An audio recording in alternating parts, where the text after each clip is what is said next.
Yoyo with Ethan here. So, I have a new trick for you. It's called the Phantom GT combo. It looks like this.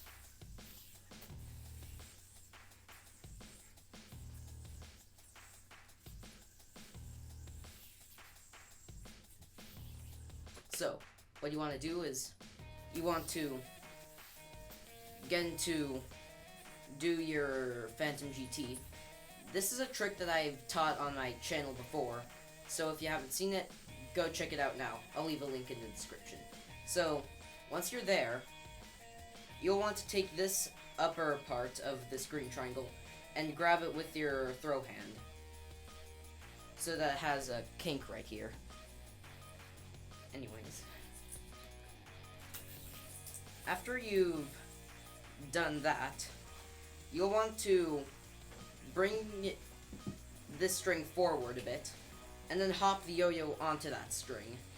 Then let the string that you're gripping with your throw hand off, and then you're in this sort of mount right here.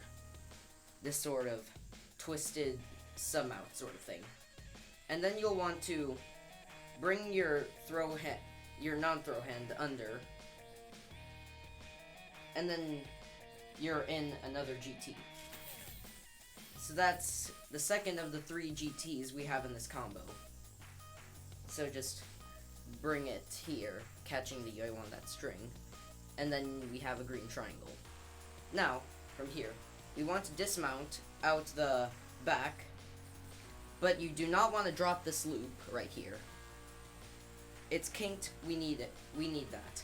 So, what you'll want are 2 wraps here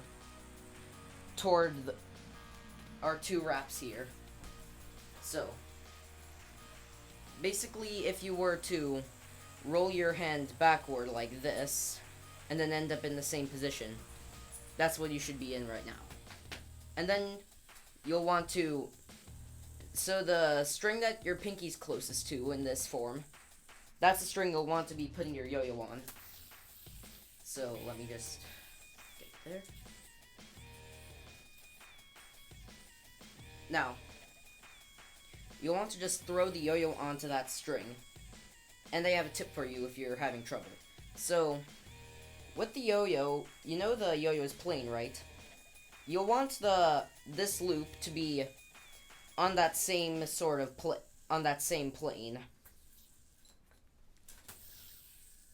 So, you want the string to be on the same plane so that you'll just have to flip without doing any sort of other additional modifications. And then once you've flipped your yo-yo into that string, you want to drop the string that's on your that's on the first finger on your non-throw hand, on your throw hand, sorry. And then you're in a green triangle. Then you'll want to pop out the front, and then bind. That's the Phantom GT combo. Now, like, comment, subscribe, share to someone, and I'll see you in the next video. Hopefully.